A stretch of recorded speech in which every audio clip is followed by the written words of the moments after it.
Hey guys, how are you doing today? I am doing fantastic. I am giving you my December wrap up. Can you believe that 2017 is over? Like, it's gone. Bye-bye. Let's get to it. The very first book that I read was Superfood Smoothie. It's a Harmony Cafe mystery series by Anna Lakewood. And it's a very, very short cozy. It's only about 98 pages. It didn't take me very long to read. Let me tell you what this book is about. So it's about Autumn Wood. She owns her own smoothie cafe. And her employee are at sort of like a festival, like a summer festival.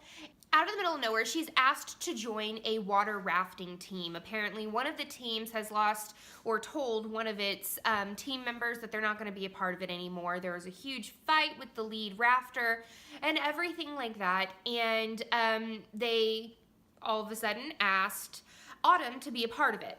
It didn't run smoothly. During the river rafting sort of race, the boat tips over and they crash. Autumn has to get stitches on her knee, and the lead rafter, he's got a concussion and a broken arm.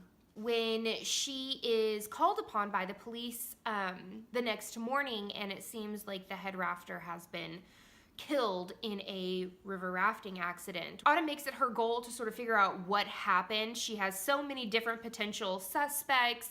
I was able to figure out the whodunit pretty easily, but I feel like I was left wanting.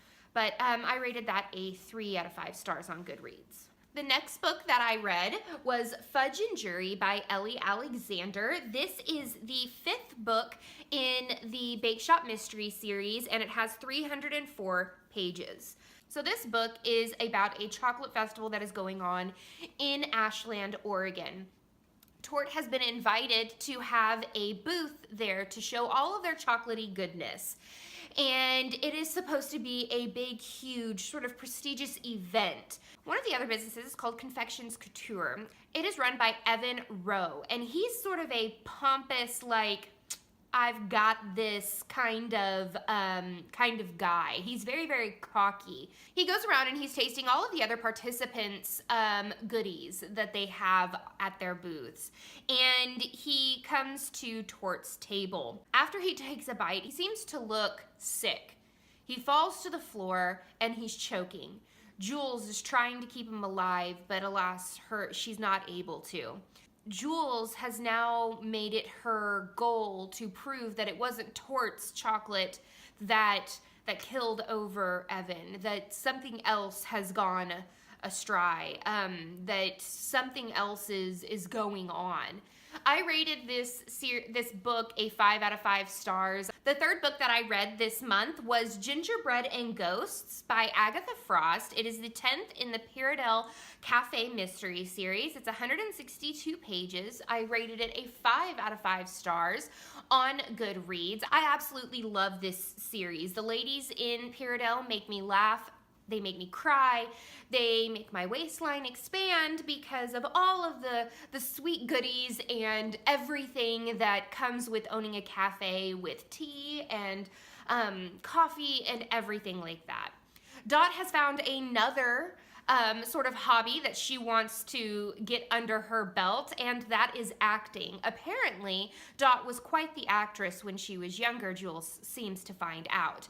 And Dot is given the leading role in Pyradelle's sort of a not-so-Christmassy Christmas play.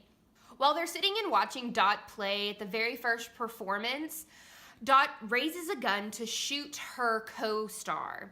It is a lover's quarrel. However, it ends with a bang, but not a fake bang that you would expect in a play, but with a real one. Julia has now made it her responsibility to figure out who switched the prop gun with a real gun.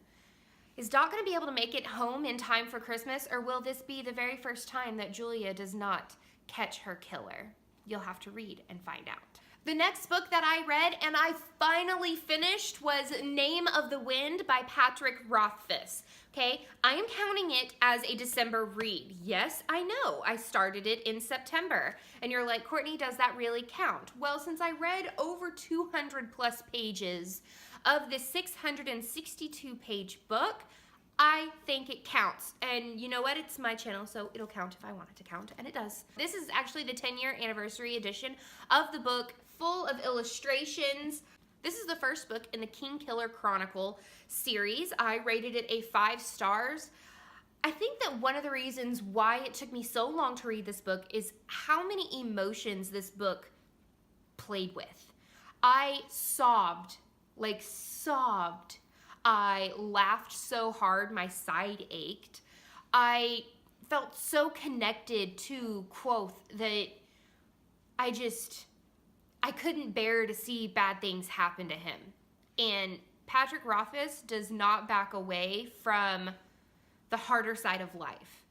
And someone who reads so many cozies, I don't necessarily read a lot about the hard stuff that goes in during our lifetime as human beings. Not everything's always cozy and happy and, you know, yeehaw. A lot of it is not the best. You have to have some sadness to really enjoy the happiness. And this book just gets it every single time. Every single chapter I read, there is no skimming in this book. You have to read every single word, every single sentence, or you'll be lost. This book's about Quoth and his childhood. This is supposed to be a trilogy. Each book encompasses a day of storytelling that he is telling this scriber. And it's just, you follow him from being in a traveling trope to barely making it out on the streets with beatings. You make it to, you learn about magic and the magic school, and there's just so much going on in this book that there's no way I can give it justice in even giving you a review about this. But I highly, highly recommend The Name of the Wind. It is an amazing book. The 5th book that I read this month is Crime of Passion Fruit by Ellie Alexander. I'm super duper excited. This book have you ever read a book that made you want to take a vacation? Like, you could smell the salt in the air from the ocean. You could feel the wind in your hair. You can hear the waves hit. You can taste the buffets. You can just be totally immersed and relaxed. That is how I felt reading A Crime of Passion Fruit. We are following Jules, her mother Helen, and the professor on a vacation of sorts on a cruise ship. Of course, it's not as easy as she hopes it's going to be. She thinks, you know, pastry chef life is not the easiest. It's 12, 15-hour days. But as she's helping put pastries out, she sees this young woman running around the ship that doesn't necessarily seem like she belongs. Before Julia can figure out who she is, she actually stumbles upon her dead body floating in a pool on one of the top decks. The captain has requested that the professor help try and figure out the crime. Who did this? This is, I think it's like my second favorite of the series. All right, and last but certainly not least, because it is my favorite book, but it is Another One Bites the Crust by Ellie Alexander. This is the 7th book in the Bake Shop Mystery series. It's actually an advanced reader copy. I messaged Ellie Alexander herself and I was like, hey, I would love to read Another One Bites the Crust early and do a review on my channel and on my blog.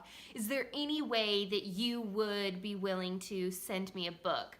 You know, the worst thing that can happen is she says no, but she said yes. Oh my goodness, this was the best out of the series, if you ask me.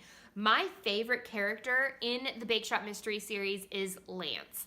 I have loved Lance since the very, very beginning of the series. He's sassy, he's flamboyant, he's just the ultimate gay best friend. Now, Lance he's seeming a little bit different, more stressed, more on edge. He thinks that the Shakespeare Festival board are trying to do away with him. Lance has come up with a way to prove how important he is to the Shakespeare Festival. He wants to throw a huge gala, a huge Elizabethan era party full of sets and costumes and just 100% immersed into that era. So not only does he want everything to be Elizabethan, he wants the food to be Elizabethan as well. He gives Jules a 1-week advance of wanting Elizabethan desserts. He's her best friend, and so she agrees. She thinks that maybe if he's able to get this off his chest and get this done, that he'll become the Lance that she knows. However, Lance comes knocking at her door in the middle of the night, covered in blood and a knife. He thinks that Antony is dead. Did he do it? Is he so far off that he killed Antony? Is it a setup?